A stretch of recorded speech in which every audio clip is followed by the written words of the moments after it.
I just want to touch on, well, before I do, we better be prepared. I don't want to send the speaker into shock, but for 2 days in a row, I'm going to start by saying positive things. So the education... Hold on to my desk. Exactly. Steady yourselves. But in the education portion of the budget, I think we have done some very positive things here in rejecting the governor's plan to have certain school budgets get approved by SED and DOB. Raising the BOCES salary cap, I think, is a great idea, getting more instructors in that can help in career training, things of that nature. Rejecting the expense-based aid cap proposed by the governor. Again, the expense-based aid areas are where a lot of the areas, I didn't hurt you with that one, did I? I'm speaking positive here. But the expense-based aid issue, that's where a lot of the unfunded mandates are, and so capping that would be a problem. So again, very positive move there. Increasing funding for the 4201 schools, the Special Act 853 and 4410 school tuition rate increase, all of these things are great. Restoring the library aid, increasing capital construction for libraries, all wonderful things. But then I turn and I find this one part and I'm puzzled. We're doing all these great things, and then the school bus safety camera program, we reject that. This is a program that's been picking up steam because, unfortunately, we're seeing more and more of these drivers buzzing by stopped school buses. The governor put in a program we've all been, well, many of us have been pushing for years to get in by placing a camera on the outstanded arm that would catch these people that are passing by and find them and educate them, and yet we're rejecting this program. Why would we do this?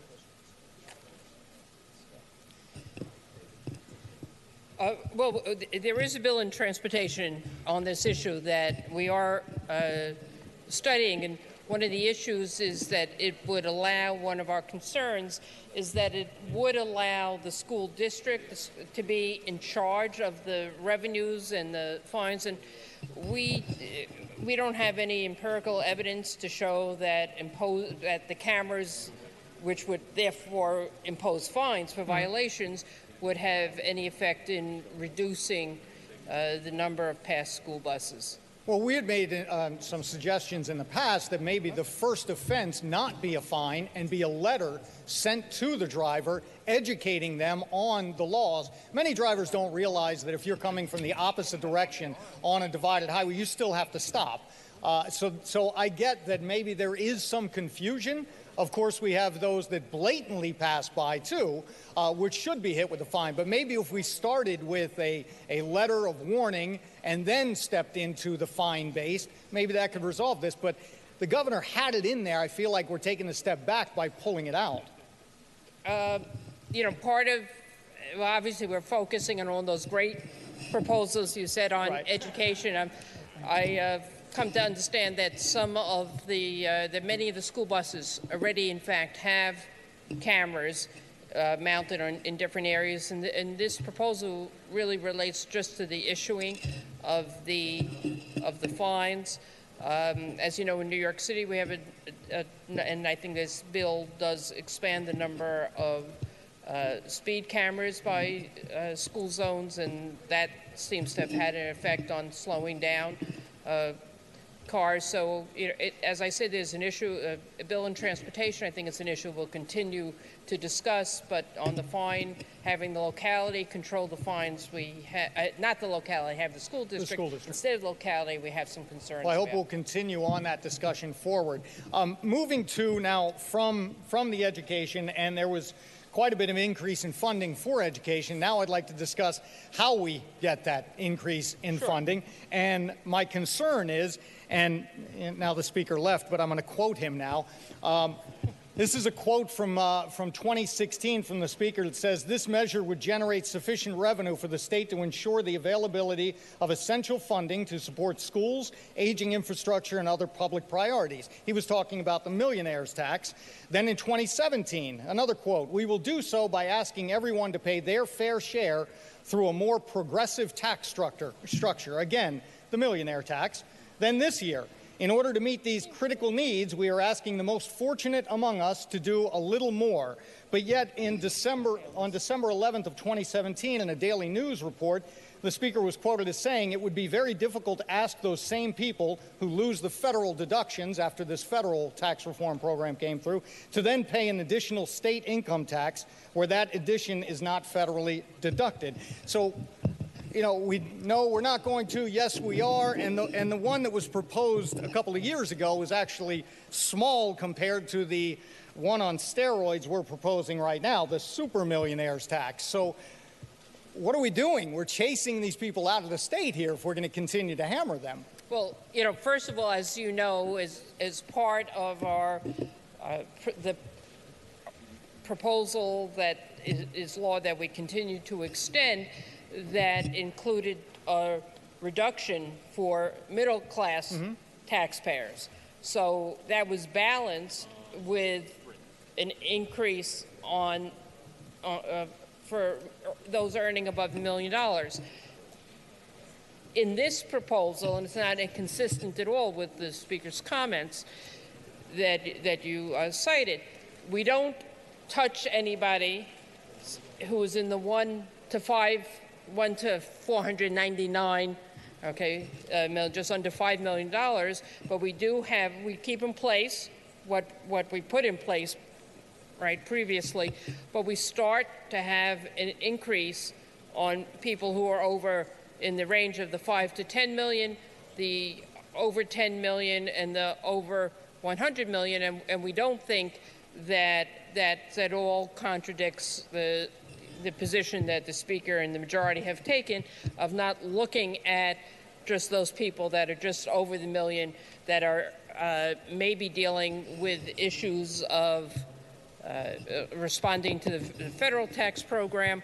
We do put in place, as you heard the previous conversation with Mr. Oakes, some of that money is in fact from people who are outside or not New York State residents. So there's some portion of that money that's from non-residents of New York State. And we haven't talked really about our tax proposal or really the adoption of the governor's tax proposal on the payroll tax, where we do try and address some of those issues of potentially increased federal tax levy payments that these individuals will have to make. Well, my concern is that we put it in place a couple of years ago, and it was stated that that should do it. That's going to cover, you know, what we need and all. But now we're coming back saying, no, we're going to tweak it and we're going to, you know, hit some more. And then on top of that, we're also adding now a business tax surcharge with a 3% surcharge hitting many different industries. Can you tell me which industries we are focusing on with this 3% surcharge? Banks, utilities. As you're looking it up, I will say one of them is the utilities. Right, I was going to say banks, utilities, insurance companies, other corporations, you know, so that I would just tell you that 91.2% of all business tax filers will be exempt, because we're just, you know, hitting people at the higher income. So basically, just under 10% of the, actually under 9% of the corporations in New York State will be paying this 3% surcharge. This was in response to as an alternative, the governor's proposal, which was a 14% tax just on the health insurers.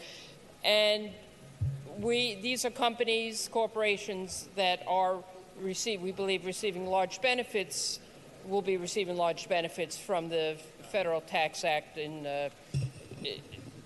recently enacted, and that this will just be keeping a little bit of, taking a little bit of the money that they will be saving.